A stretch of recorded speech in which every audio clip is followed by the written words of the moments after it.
Lagay doon sa gitna. Sayang, hindi ko nakita na kinuha mo yung ano, patatas. Picturean sana kita. Ano nangyari dyan? May pantal. Inom ka. Andun pa yung gamit mo. Saan daw kayong room?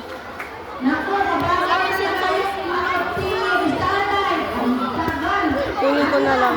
Kunin ko na lang dito natin sa baba. Baka may mga ilang doon. Wala. Wala po doon mamingela. Di tayo sure. May nakalagay nga din po doon eh.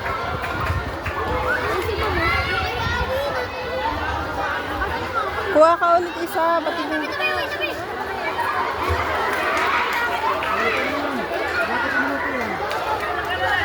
Di pa yan luto eh. Patatas yon. Hindi, Ah, itlog.